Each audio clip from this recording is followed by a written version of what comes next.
Tuan Imam, Ahli Jawatan Kuasa, tuan-tuan muslimin muslimat yang dirahmati oleh Allah Subhanahu Wa Taala. Pertamanya kita panjatkan kesyukuran kita kepada Allah Subhanahu Wa Taala kerana dengan limpah rahmatnya Allah Subhanahu Wa Taala beri kita sama-sama peluang berada di dalam majlis ilmu kita pada malam ni untuk kita menambah lagi pengetahuan kita berkaitan apa yang berlaku di padang mahsyar dan di akhirat terutamanya. Kita masuk hadis yang berikutnya, hadis yang keempat. Manusia dihimpulkan dalam keadaan bogel. Qaswat 10. Qala al-musannif rahimahullah ta'ala wa nafa'ana Allahumma bi'ulumihi fid darain amin ya rabbal alamin. Hadis yang keempat. An Ibn Abbas radhiyallahu anhu qala خطب رسول الله صلى الله عليه وسلم فقال يا أيها الناس إنكم محشورون إلى الله حفاة عراة غرلا ثم قال كما بدأنا أول خلق نعيده وعدا علينا إنا كنا فاعلين إلى آخر الآية. ثم قال ألا وإن أول الخلائق يكسى يوم القيامة إبراهيم ألا وإنه يجاء برجال من أمتي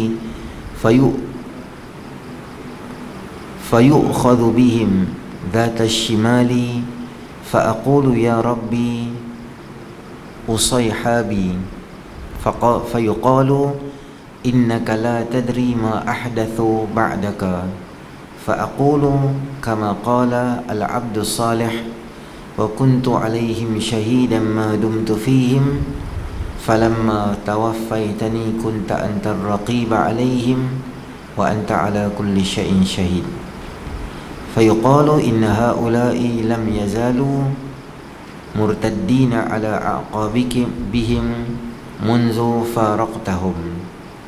Artinya, daripada Sayyidina Ibnu Abbas radhiyallahu anhu katanya, satu hari Nabi SAW berkhutbah.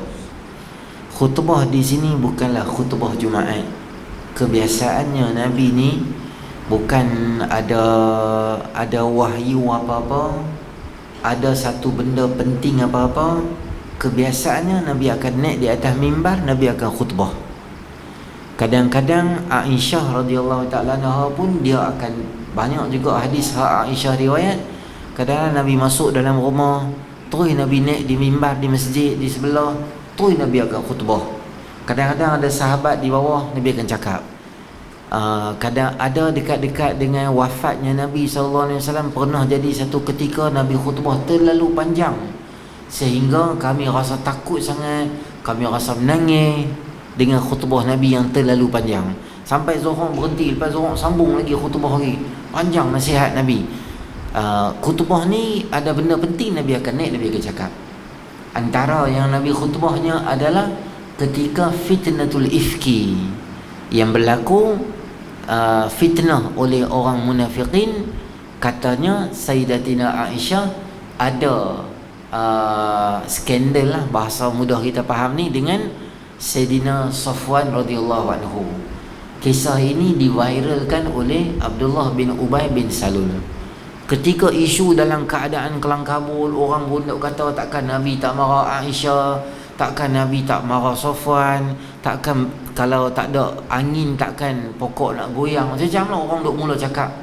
Sehingga berita dah jadi kelang kabut dah, Nabi SAW naik di atas mimbar, Nabi clarify, benda ni aku tahu, benda ni sedang berlaku, dan aku dah hantar Aisyah balik, tunggu keputusan yang Allah Ta'ala nak berikan kepada peristiwa dan kes ini.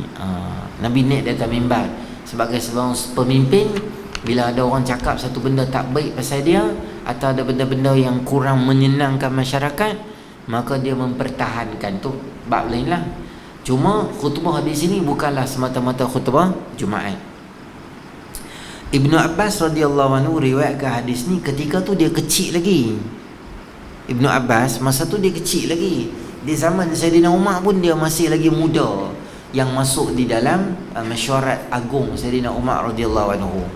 Jadi ketika ni umur dia kecil dan kemampuan hafalan dia sangat luar biasa untuk meriwayatkan hadis. Kata Nabi SAW, wahai manusia, kamu akan dikumpulkan dalam keadaan tidak memakai kasut, bertelanjang dan tidak berkhatan.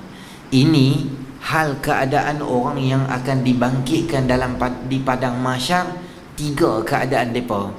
Yang pertama, di padang mahsyar ni orang tak pakai kasut. Yang kedua, tidak berpakaian. Dan yang ketiga, tidak berkhatan. Maknanya macam mana Allah Ta'ala sebut dalam ayat tu, kama bada'na awwala khalqin nu'idu, macam mana kami mula-mula cipta hampa, macam itulah kami akan jadikan hampa macam awal balik. Tapi ni bukan versi baby, versi besar. Lalu yang beranak ni tak khatan ni baby lah, kecil. Tapi untuk orang biasa semua nanti di akhirat, orang mahsyar akan bangkit dalam keadaan tiga situasi ni. Semua orang dalam keadaan macam tu. Dalam ayat lain Allah Ta'ala sebut, walaqad ji'tumuna furada kama khalaqnakum awwala khalqin nu'iduh kama bada'akum ta'udun. Macam mana kami akan datangkan pada kamu dalam keadaan berseorangan seperti mana kamu lahir ke dunia seorang. Maknanya kita main solo, tak main dengan kawan, tak main dengan teman. Kita kalau pergi tempat yang kita tak kenal, kita ada teman, kita ada semangat sikit. Ada benda kedai nak makan kat mana, kita nak hotel kat mana, kita nak pergi jalan, jalan ni kita nampak macam sunyi lah, baik kita tak payah lalu. Di dunia disunatkan bila musafir, bila kita berteman, ada orang yang kawan dan teman dengan kita. Tetapi di akhirat, bila kita sampai satu destinasi yang pelik, satu destinasi yang janggal untuk kita, tapi dalam masa yang sama, kata Allah Ta'ala, kamu akan datang berseorangan. Walaupun kita beranak kembar 2, kembar 3, kembar 4, kembar kita sakit, kita rasa sakitnya. Ada kadang-kadang naluri geng-geng kembar ni. Ada kawan ni sakit, kawan ni rasa macam tak apa selesa badan. Kawan tu duduk di universiti di Kuala Lumpur, dia demam. Kawan hak kembar ni dia rasa macam nak demam juga. Semua tu di dunia. Tapi di akhirat kita main dalam keadaan berseorangan.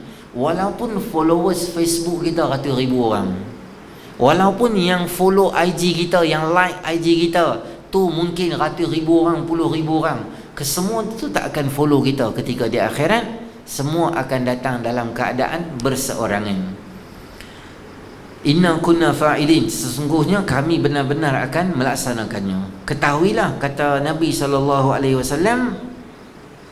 makhluk pertama yang akan diberi pakaian adalah Nabi Ibrahim AS. Nanti di akhirat, orang yang mula-mula sekali akan diberi pakaian adalah Nabi Allah Ibrahim AS.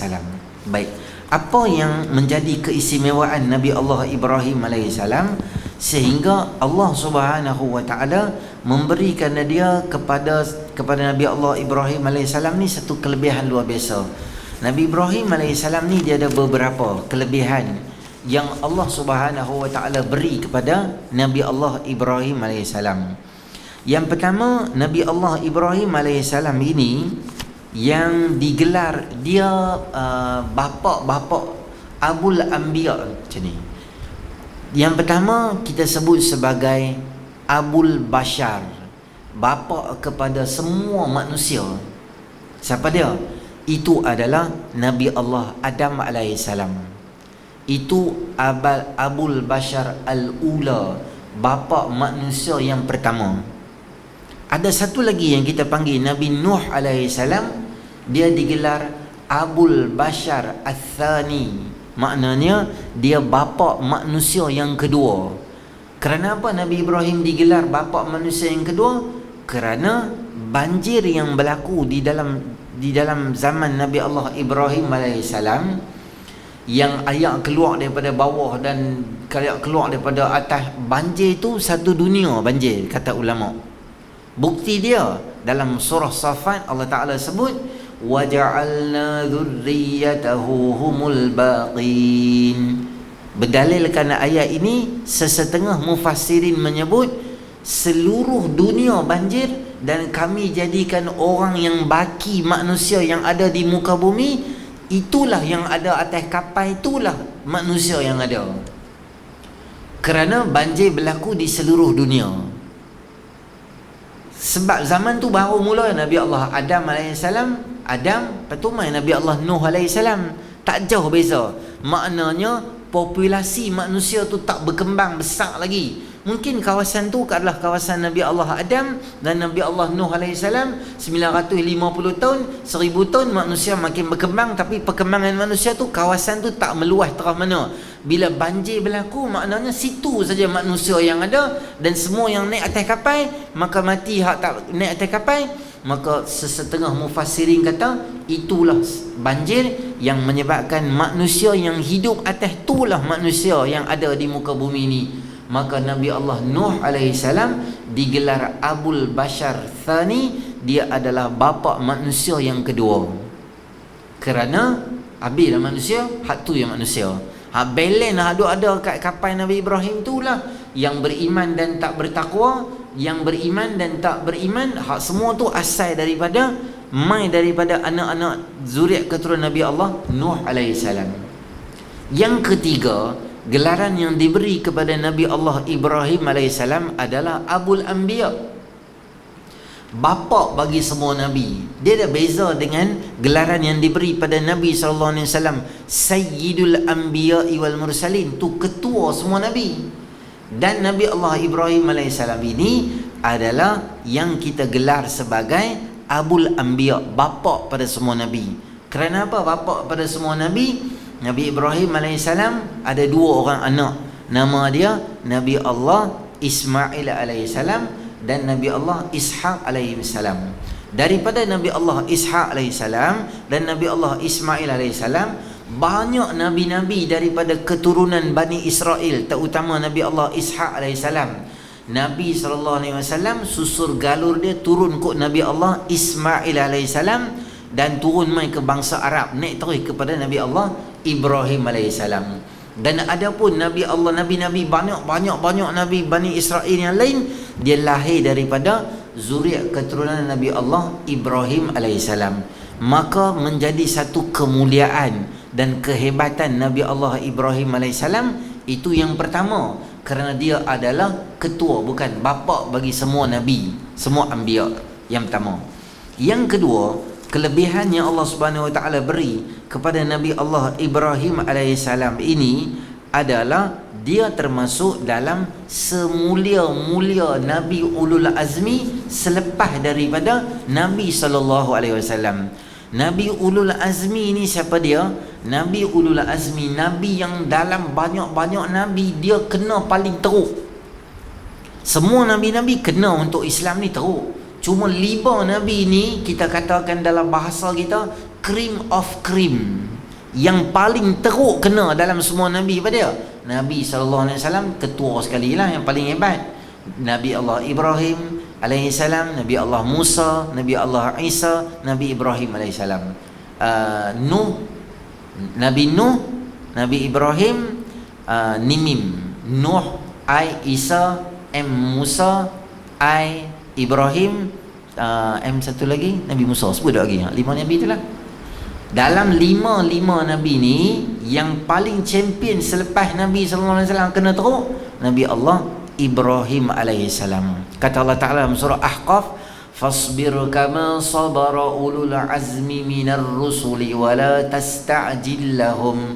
Wahai Muhammad, sabarlah kamu dalam menghadapi golongan Bani Israel ini, golongan kafir Quraisy ini, seperti mana Nabi-Nabi Ulul Azmi sebelum kamu dah sabar dengan kaum mereka. Maknanya Nabi-Nabi sebelum Nabi SAW menjadi satu benchmark ataupun menjadi garis panduan kesabaran Nabi SAW dalam menghadapi umat mereka.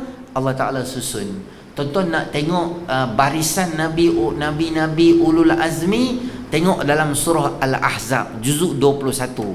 Saya harap kat tuan-tuan, susunan tu Allah buat semua Nabi ada, tapi bagi saya tengok ayat dia.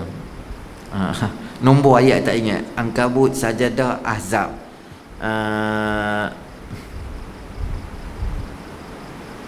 Ada. Muka surat 419, surah apa nama, Ahzab ayat 7.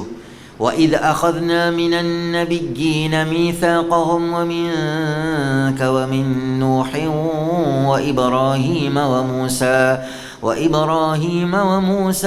Isa ibn Maryam wa akhadna minhum mitsaqan ghalidha.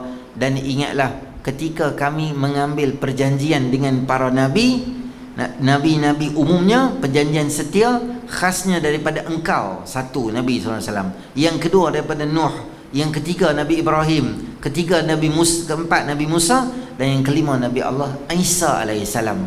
Kelima-lima Nabi Ulul Azmi dimention oleh Allah dalam surah Ahzab juzuk 21. Nak abang kata, kalau kamu susah, kamu ingat Nabi-Nabi macam ni, mereka pun sama susah juga dengan kamu. Itu kelebihan nombor 2 Nabi Ibrahim, kerana Nabi Ibrahim adalah Nabi Ulul Azmi. Nombor 3, Nabi Ibrahim ni Allah Subhanahu wa taala ambil jadi kekasih dia. Dalam Al-Quran Allah Taala sebut wattakhadallahu Ibrahim khalila. Allah Subhanahu wa taala mengambil Nabi Ibrahim ni sebagai Khalil, sebagai teman yang rapat. Kerana itu Nabi Ibrahim digelar Ibrahim Khalilullah, rakan yang baik dengan Allah SWT. Maknanya hubungan dia, kerana taatnya dia rapat dengan Allah. Tapi tak challenge lah Nabi SAW, kerana Nabi ni apa dia? Habibullah, kekasih Allah Ta'ala. Nabi Muhammad SAW ni tuan-tuan, kita bukan untuk dipertandingkan. Kalau level Nabi ni dia tahap juri. Macam mana kita cerita Nabi hebat pun, Nabi SAW dia nombor 1 lagi lah. Ni kita cerita tentang kelebihan Nabi Allah Ibrahim AS. Yang seterusnya Nabi Allah Ibrahim ni adalah yang kelima, sama macam kita sebut pada malam ni. Kelebihan dia apa dia? Dia adalah satu-satunya manusia istimewa, insan pilihan Allah, yang akan diberi kemuliaan pakaian nombor 1 dalam semua manusia. Dia diberi pakaian oleh Allah Subhanahu wa taala di akhirat, macam kita sedang baca hadis ni. Dan juga Nabi Ibrahim alaihissalam,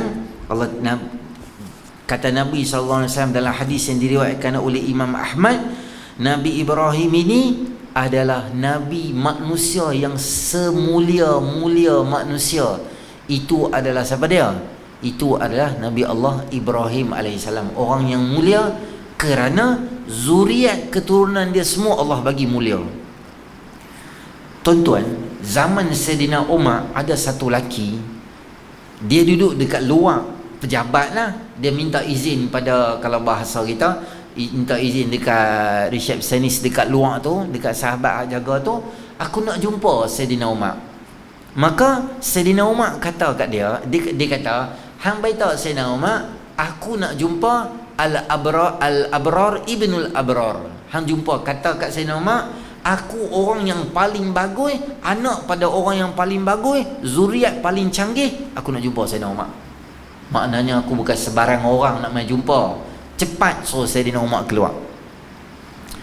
Maka Sayyidina Umar radhiyallahu anhu bila dapat makluman daripada SU yang jaga pintu tu, maka Sayyidina Umar kata, hang panggil dia mai. Aku nak tengok siapa dia. Ada abang kata keturunan canggih hebat tu, panggil dia mai. Maka dia masuklah. Maka dia masuk, dia pun mula, laki tadi mula menyusun nama zuriat keturunan Tok Wan, Pak Ngah, Pak Lang, Tok Ngah, semua tu adalah daripada pemuka kapiak Quraisy. Tok Wan aku macam ni. Tok Wan aku, Sayyidina Umar kata, depa ni bukan Ibnul Abrar, depa ni Ibnul Ashrar, anak paling tak guna punya. Hang zuriat keturunan tak guna. Sayyidina Umar boh dia. Hang nak tahu manusia yang paling bagus zuriat dia siapa dia? Itu adalah Yusuf alaihissalam. Sebab apa?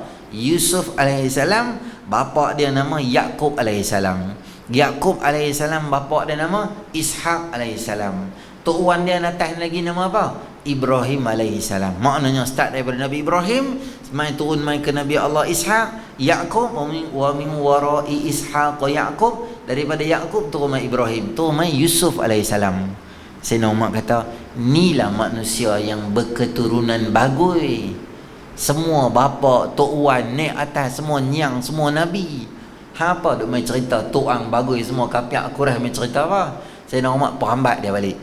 Takkan namai terus, takkan namai susun semua geng-geng haprak ni hanya duk abak kata depa ni bagus. Itu Nabi Ibrahim alaihissalam juga dalam semua nabi-nabi dipilih oleh Allah Subhanahu wa taala untuk disebut nama dia oleh umat akhir zaman setiap kali lepas sembahyang.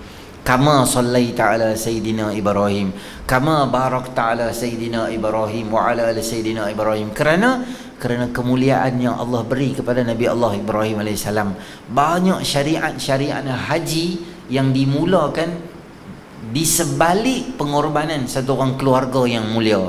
Start daripada tadhiyah, start daripada udhiyah, korban, start daripada Safa dan Marwah, start daripada melontar jamrah. Semua tu adalah hasil usaha daripada satu family yang mulia.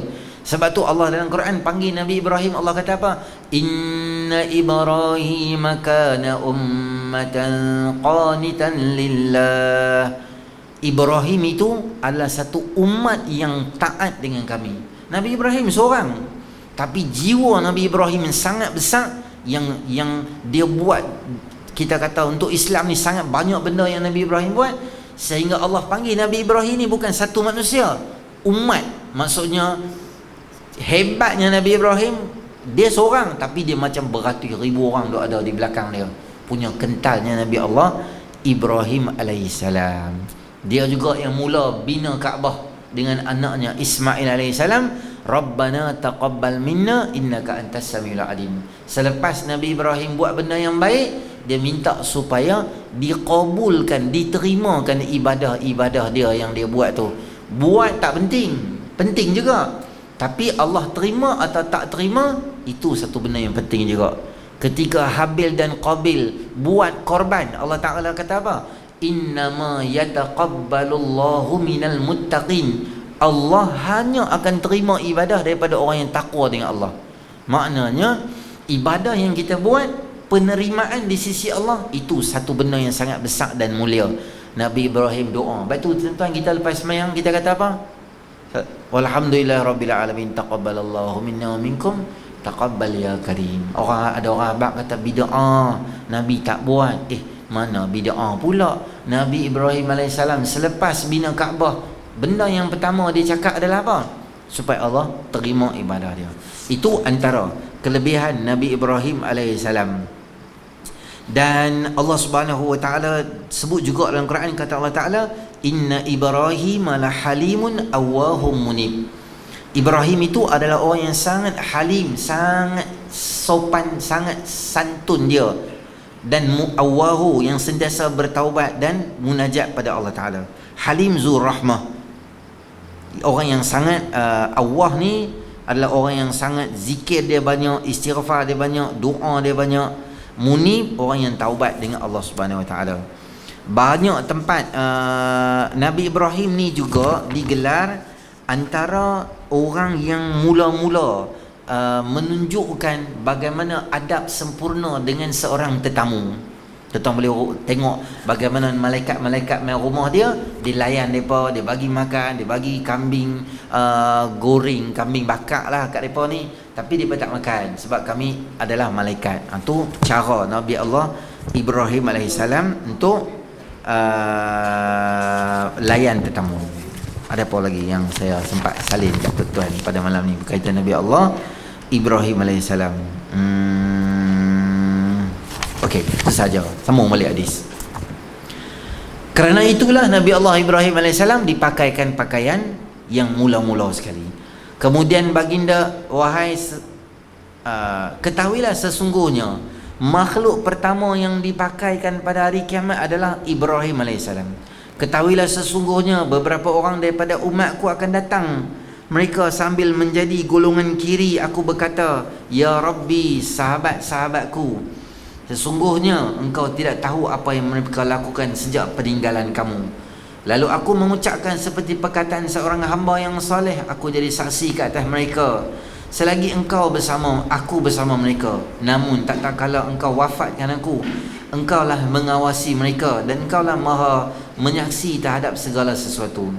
Lalu dijawab, mereka sentiasa kembali ke belakang, yakni murtad sejak engkau meninggalkan mereka. Di akhirat nanti ada satu golongan yang Nabi SAW kenal mereka, Nabi kelui mereka, Nabi panggil mereka, mai sahabat-sahabatku, dan Nabi hajak beritahu kat mereka, wahai Allah, itu sahabat aku, itu kenalan aku. Maka Allah kata, wahai Muhammad SAW, kamu sebenarnya tak tahu apa yang berlaku lepas pada tu. Lepas pada kamu meninggal, mereka ni semua dah murtad dah keluar daripada Islam dah. Ketika bila? Ketika dah terlepas daripada wafatnya Nabi SAW. Dan ayat Quran tu adalah kata-kata Nabi Allah Isa AS. Kan Allah kata dekat situ, kata Nabi, lalu aku mengucapkan seperti seorang hamba yang soleh, itu adalah Nabi Isa AS. Nabi Isa kata, ya Allah, selama mana aku hidup, aku jaga mereka, aku pimpin mereka. Tapi aku lepas mereka meninggal, aku tak tahu apa yang berlaku pada mereka. Tengok huraian dia. Yang pertama, Allah berkuasa ciptakan manusia daripada tiada kepada ada. Maka yang bangkit semula manusia yang telah hancur tulang belulang bukanlah satu perkara yang sukar atau mustahil bagi Allah. Allah kuasa bangkitkan semua manusia dalam keadaan tubuh asal sewaktu dijadikan, iaitu dalam keadaan tidak berpakaian, tidak memakai alas kaki dan berkhatan. Pertama, tuan-tuan, Allah Subhanahu wa taala, Tuhan yang maha sempurna dan hebat, boleh hidupkan manusia walaupun setelah sekian lama meninggal. Tuan-tuan pernah dengar tak cerita Nabi Allah Uzair alaihissalam? Cerita Nabi Uzair ini dicerita oleh Allah dalam surah Al-Baqarah juzuk yang ketiga, berkaitan Nabi Allah Uzair alaihissalam. Nabi Uzair, dia bawa ni kenderaan binatang dia, nama dia himar. Kaldai inilah. Bila Nabi Uzair alaihissalam bawa binatang yang kita namakan dia sebagai himar ni di jalan, sampai dekat satu kawasan atau satu kampung, Nabi Uzair alaihissalam dia kata, wahai Allah, kawasan ni dah macam peninggalan orang dah mati, binatang mati. Dia tanya, macam mana kamu nak bangkit mereka ni ke akhirat esok? Tuan-tuan balik rumah boleh buka surah Al-Baqarah ayat 259. Itu ada kisah Nabi Allah Uzair alaihissalam. Surah Al-Baqarah ayat 259. Kata Allah Ta'ala, au kalladhi marra ala qaryatin wa hiya khawiyatun ala urushiha qala anna yuhyi hadhihi Allahu ba'da mautiha. Wahai Allah, macam mana engkau boleh hidupkan semua kampung ini nanti manusia ba'da mautiha, selepas matinya manusia ni? Maka Allah Subhanahu wa taala nak bagi satu pengajaran live kepada Nabi Uzair dan juga kepada kita. Kata Allah Ta'ala, fa amatahu Allahu mi'ata amin thumma ba'athah. Kami tidurkan dia, bahasa dia kami matikan dia 100 tahun. Nabi Uzair bawa kaldai dia dan ada makanan dan minuman dia bawa. Dia lekat dekat belakang kaldai dia tu. Dia sampai satu tempat, dia letih, dia pun parking dia punya kaldai dia, ikat kaldai dia semua elok, dia pun rehat dekat situ. Rehat lah, letih, terlena. Lena tu berapa lama? 100 tahun. Selain daripada Ashabul Kahfi, ini keajaiban yang banyak yang Allah Ta'ala cerita dalam Quran, mungkin kita tak perasan. Berapa tahun? 100 tahun tidur. Bila tidur 100 tahun, maka dia bangun. Thumma ba'athah. Kemudian kami bangunkan dia. Qala kam labithta. Allah wahyu pada Nabi Allah Uzair alaihissalam, berapa lama tidur? Maka kata Nabi Allah Uzair, qala labithu yawman aw ba'da yawm. Sama macam Ashabul Kahfi. Adalah kot sehari, adalah setengah hari kot, tak ingat lah. Tapi kau letih semua hilang, jadi macam okey sikit lah macam tu. Maka kata Allah Ta'ala, fanzur ila ta'amika wa syarabika lam yatasanna. Wahai wahai bal labithta mi'ata amin, wahai Uzair, kamu tidur saat-saat ni 100 tahun hang tidur. Hang tengok sekarang ni, makanan yang kamu bawa tu masih segar lagi. Kalau dalam bekas Tupperware tu, kalau perangat mi tu duk panas lagi. Kalau kuih tiaw tu duk basah lagi, baru masak. 100 tahun makanan tak rosak. Minuman yang kamu bawa tak basi, tak berbuih, tak rosak. Walaupun ada expiry date tu, dia tak rosak. Tapi kata Allah Ta'ala, wanzur ila himarika walinaja'alaka ayatan linnas. Kemudian wahai Uzair, tengok kepada himar yang kamu bawa tu. Jadi apa? Kaldai Nabi Uzair jadi apa? Mati, reput, tinggal tulang, habis semua dah.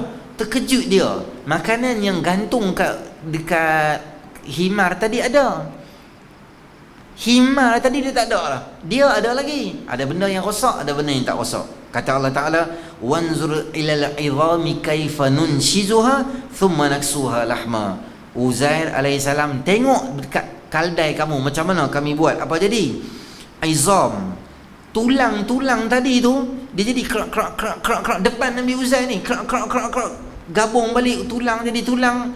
Dalam masa yang sama, daging tu macam Allah reverse, cap jadi balik.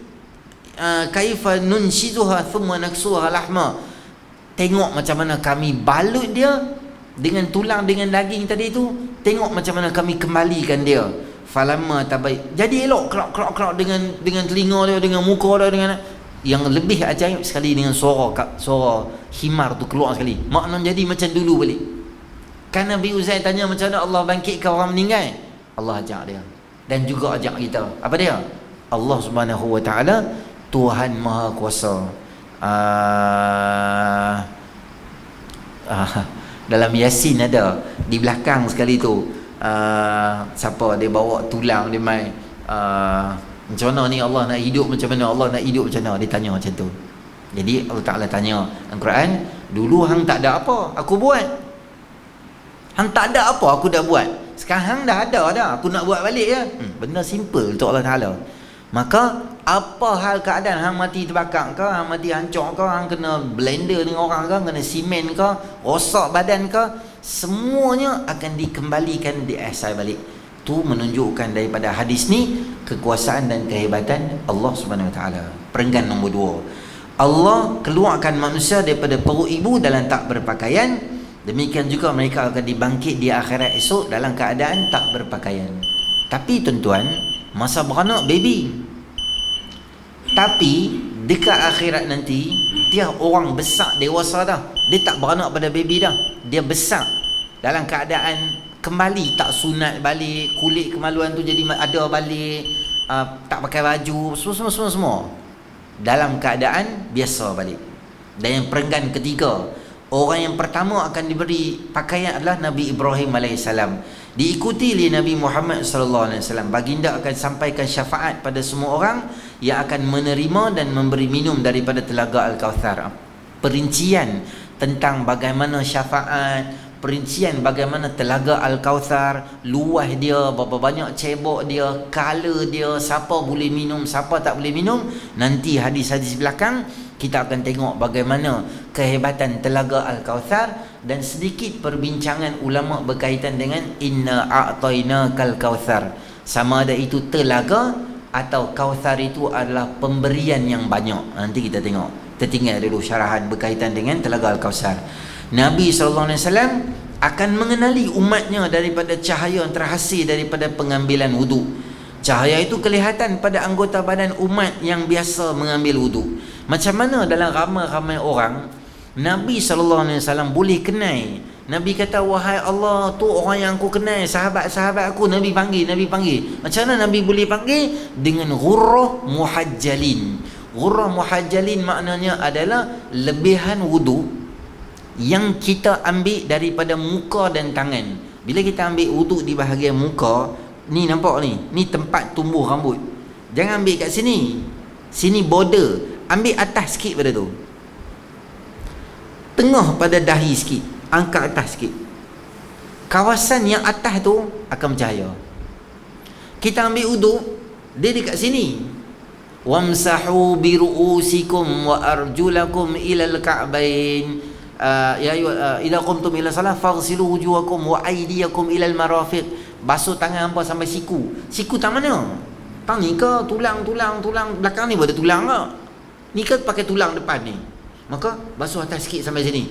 Yang lebih dia tak akan membazir. Sebab apa? Dia akan jadi cahaya Nabi boleh kenal esok di akhirat. Kepala, bila basuh kepala, dalam mazhab kita paling kurang satu helai, 3 helai rambut boleh tak? Tapi afdalnya ambil ayak, sapu depan, turun depan balik, satu. Ambil lagi ayak, boh kat sini, tarik sampai belakang, tarik sampai balik, nombor 2. Tu afdal, paling sempurna. Kalau kita cueh-cueh kepala tang ni ya, dia cahaya tang ni ya, wushi ya cahaya. Kalau boh penuh, penuh cahaya. Kalau esok di akhirat duk cahaya tang ni ya, malaikat tahu ni mesti geng binjai.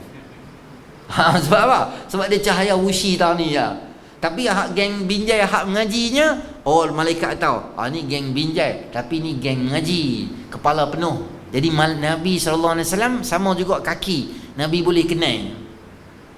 Tapi tuan-tuan muslimin rahmati oleh Allah SWT, namun ada sebahagian umat yang akan diheret oleh malaikat meskipun anggota badan mereka ada cahaya wuduk.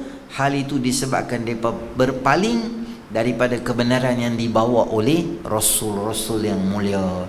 Banyaklah tuan-tuan saya tengok orang nak jadi bagui, nak dekat diri dengan Islam, dulu dalam keadaan lara, silap dia pi join dengan ajaran-ajaran sesat macam tu. Sayang, kesian kat dia. Belajar bagui, cerdik, otak boleh fungsi dengan elok, tapi tok guru dia itulah penyelamat dia. Tok guru dia macam-macam boleh masuk dalam badan tok guru dia. Syekh Abdul Qadir Jilani boleh masuk. Sekarang kita jemput Syekh Abdul Qadir Jilani untuk menyampaikan ceramah pada malam ni. Syekh tok guru dia duduk gitu, waktu ketak-ketak gitu, Syekh Abdul Qadir Jilani masuk. Syekh Abdul Qadir Jilani yang syok cakap Pulau Pinang. Itu yang champion tu. Sekali kita jemput pula ni Sayyidina Abu Bakar As-Siddiq lah. Tumpang dia pun main malam ni, kita jemputlah Sayyidina Abu Bakar Siddiq masuk dalam badan tok guru kita. Tok guru buat ketak-ketak apa sikit, buat gedik gitu. Sayyidina Abu Bakar pun saya ucapkan terima kasih kepada pengurusi majlis. Ada skrip pula Sayyidina Abu Bakar, canggih gitu. Tu pun berlambak lah tuan-tuan, orang ikut, ramai orang berlambak-lambak ajaran sesat. Kesian. Saya abang senang tuan-tuan lah. Nak main mengaji, main masjid lah senang. Kalau nak main mengaji tak boleh, hang tak boleh main, aku tak boleh main, hang tak main, aku nak scan dulu malam mengaji pukul 12, pukul 3 pagi. Kalau benda betul, sebab apa nak scan orang? Betul lah orang ambil ilmu betul-betul daripada hang. Hang nak sekat orang, hang nak filter dia ni boleh mengaji, dia ni tak boleh mengaji. Sebab apa? Tak, saya nak tengok lah, ni polis ke, ni SB ke, ni siapa jabatan agama nak main tangkap. Hang takut apa? Polis, SB takut apa? Kalau kita cakap benda betul, SB pun tak marah kan? Kalau hang cakap benda betul, jabatan agama nak marah tak? Jabatan agama takkan marah. Jabatan agama tak? Bagus, teruskan ceramah. Dia takkan marah. Sebab tu nak main mengaji, main masjid. Jadual kita keluar tuan-tuan tiap-tiap hari. Isnin ustaz mana, Selasa ustaz mana. Mai, siapa nak mengaji, mai. Buka lampu, dia kita rakam pula masuk YouTube. Siapa nak dengar boleh dengar. Siapa tak mau, siapa nak dengar di YouTube boleh dengar. Tak ada siapa marah. Tuan-tuan nak main mengajak, tuan-tuan nak rakam dengan telefon MP3 nak sebar. Boleh, tak apa, tak ada masalah. Sebab kita cerita benda dalam hadis. Cerita benda yang Nabi habaq. Kita tak sembunyi, tak ranja orang. Kalau tuan-tuan nak tahu ilmu tambahan, yang ni lepas kuliah saya habaq. Nanti saya abang kat luar ni 3-4 orang yang boleh mengaji. Itu tak betul tu. Melainkan ada isu apa-apa lain lah kan. Saya saja tak boleh, tak apa. Jangan kesian tuan-tuan terpengaruh dengan orang. Banyak kawan-kawan saya abang tuan-tuan satu pengalaman. Satu orang yang belajar agama, dia cerita kat saya, dia terpengaruh dengan satu ajaran sesat. Ajaran sesat tu dia berorientasikan berzikir, dan ada beberapa ritual yang mereka kena buat. Setiap minggu kena pergi mengaji dengan dia tu. Dia kata aku jadi macam kena mandrem. Dia kata aku boleh pergi flat tu, aku boleh pergi mengaji dengan tok guru tu. Guru tu baju pun tak pakai, tok guru tu isap rokok. Dia kata kalau dia isap rokok tu, masa dia tengah mengajar tu, sebenarnya wahyu sedang main dekat dia dalam rokok tu. Dia isap rokok setiap kali dia keluar tu, Yang keluar tu bukan benda tak elok, sebenarnya malaikat yang sedang keluar daripada mulut dia tu.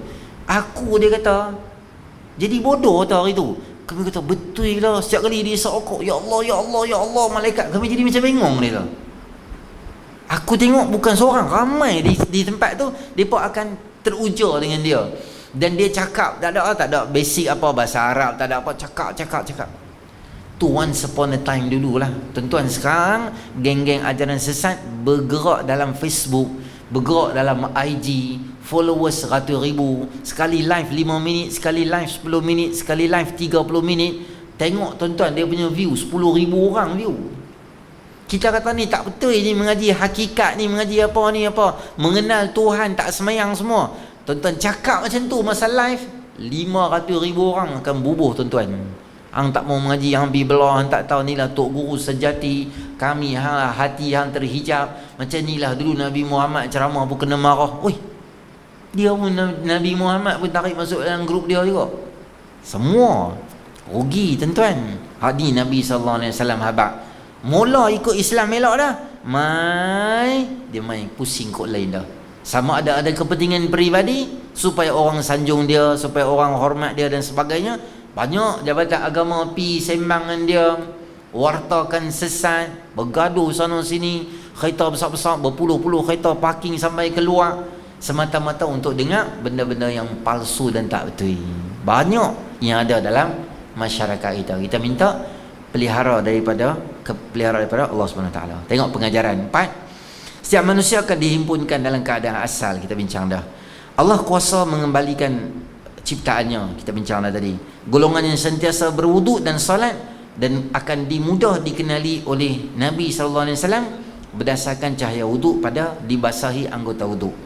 Orang yang paling daripada kebenaran, sama ada murtad atau melakukan bid'ah yang tercela, terhalang daripada syafaat Nabi SAW dan daripada minum telaga Al-Kausar. Nabi panggil tu, Nabi nak tolong lah tu. Nabi panggil tu nak panggil masuk syurga lah. Nabi dah panggil dah Allah, tapi dihalang malaikat. Depa ni bukan, dok jauh. Depa ni orang bukan baik. Jadi saya nak bak kat tuan-tuan, kita yang sembahyang 5 waktu, jangan rasa diri kita berada di satu tempat yang sangat selesa. Sentiasa kena tambah iman kita, sentiasa kena buat amal yang soleh, sentiasa kena mengaji. Jangan kata, alah aku semayang tak apalah, aku selamat di akhirat. Ni selamat ni serta semayang ni, ambil uduk ni, tapi terlepas juga. Sebab apa? Sebab semayang saya tak mengaji. Bila kita mengaji, kita tahu yang ni tak boleh, ni tak betul. Dia kata dia Tuhan. Mana boleh? Tuhan tak ada rupa, tak ada sifat, tak ada zat. Kita tak boleh nampak ni, tak betul mengaji macam ni. Dia cakap apa berkaitan dengan Quran, hadis apa semua. Dia ni sanad dia mengaji dekat mana? Dia tahu ke bahasa Arab? Satu ayat Quran tu ada berapa banyak terjemahan tafsir dia? Macam mana dia boleh cakap ikut dan macam tu je? Tak betul. Orang mengaji, dia tahu benda ni tak betul. Dajjal pun dia claim. Orang mengaji dia tahu. Kalau Dajjal mai dia habaq kata, "Hei, akulah Tuhan." Kita kata, aku ngaji sifat 20, Tuhan tak ada rupa, tak ada bentuk, tak ada jirim, tak memenuhi ruang. Hang ada ruang, hang ada tempat, hang beritijah, hang berarah depan kiri belakang. Hang ke Tuhan. Orang mengaji akidah sifat 20 dia boleh kenal.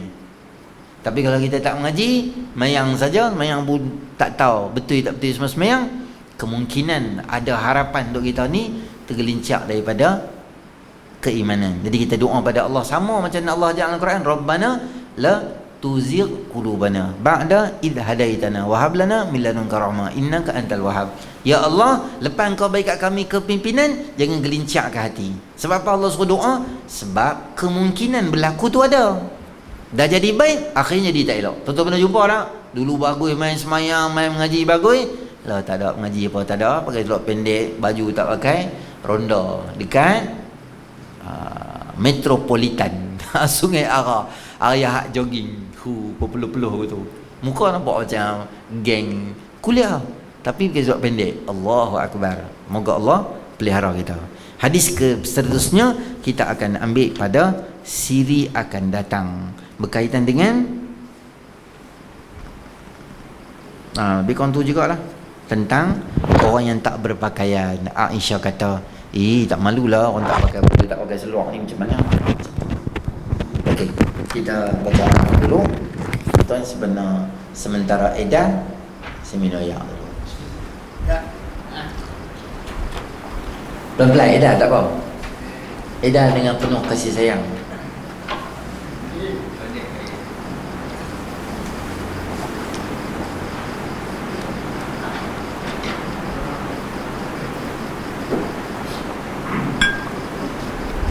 Nanti Ustaz Syahul mai, tuan-tuan tanya, saya tengok kat Masjid Sungai Tiram cantik dia buat tu. Yang sekolah dia mai kan, ada Al-Kahfi ada, Al-Mul ada, cantik gitu lah. Sajalah kalau tuan-tuan nak. Oh dia dekat dia. Nah dia okey. Saya pergi Masjid Sungai Tiram baca, cantik dia buat tu. Dia nak pergi. Okey, alhamdulillah. Dia mesti bagi ya. Dia sayang Masjid Binjai. A'udzu billahi minasyaitonir rajim. بسم الله الرحمن الرحيم تبارك الذي بيده الملك وهو على كل شيء قدير الذي خلق الموت والحياة ليبلوكم أيكم أحسن عملا وهو العزيز الغفور الذي خلق 7 سماوات طباقا ما ترى في خلق الرحمن من تفاوت فارجع البصر هل ترى من فطور ثم ارجع البصر كرتين ينقلب إليك البصر خاسئا وهو حسير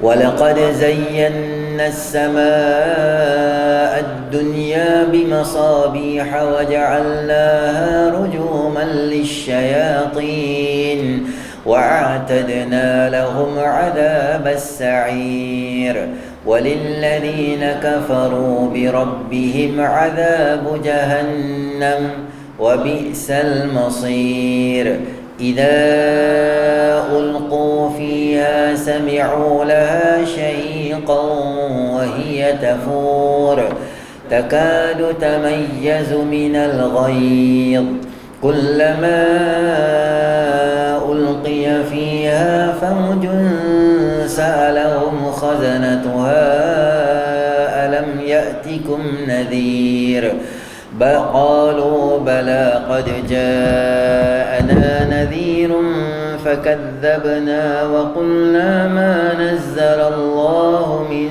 شيء إن أنتم إلا في ضلال كبير وقالوا لو كنا نسمع أو نعقل ما كنا في أصحاب السعير فاعترفوا بذنبهم فسحقا لأصحاب السعير إن الذين يخشون ربهم بالغيب لهم مغفرة وأجر كبير وأسروا قولكم أو اجهروا به إنه عليم بذات الصدور ألا يعلم من خلق وهو اللطيف الخبير هو الذي جعل لكم الأرض ذلولا فامشوا في مناكبها وكلوا من رزقه وإليه النشور أأمنتم من في السماء أن يخسف بكم الأرض فإذا هي تمور أم أمنتم من في السماء أن يرسل عليكم حاصبا فستعلمون كيف نذير ولقد كذب الذين من قبلهم فكيف كان نكير أولم يروا إلى الطير فوقهم صافات ويقبض ما يمسكهن إلا الرحمن إنه بكل شيء بصير أمن هذا الذي هو جند لكم ينصركم من دون الرحمن إن الكافرون إلا في غرور أمن هذا الذي يرزقكم إن أمسك رزقه بل لجوا في عتو ونفور أفمن يمشي مكبا على وجهه أهدى أمن يمشي سويا على صراط مستقيم قل هو الذي أنشأكم وجعل لكم السمع والأبصار والأفئدة قليلا ما تشكرون قل هو الذي ذرأكم في الأرض وإليه تحشرون ويقولون متى هذا الوعد إن كنتم صادقين قل إنما العلم عند الله وإنما أنا نذير مبين فلما رأوه زلفة سيئت وجوه الذين كفروا وقيل هذا الذي كنتم به تدعون قل أرأيتم إن أهلكني الله ومن معي أو رحمنا فمن يجير الكافرين من عذاب أليم قل هو الرحمن آمنا به وعليه توكلنا فستعلمون من هو في ضلال مبين قل أرأيتم إن أصبح ماؤكم غورا فمن يأتيكم بماء معين صدق الله العظيم أعوذ بالله من الشيطان الرجيم بسم الله الرحمن الرحيم الحمد لله رب العالمين والصلاة والسلام على أشرف الأنبياء والمرسلين وعلى آله وصحبه أجمعين اللهم انفعنا بما علمتنا وعلمنا ما ينفعنا وزدنا علما ربنا آتنا في الدنيا حسنة وفي الآخرة حسنة وقنا عذاب النار وصلى الله على سيدنا محمد النبي الأمي وعلى آله وصحبه أجمعين الحمد لله رب العالمين قبل الله منكم من نبي تقبل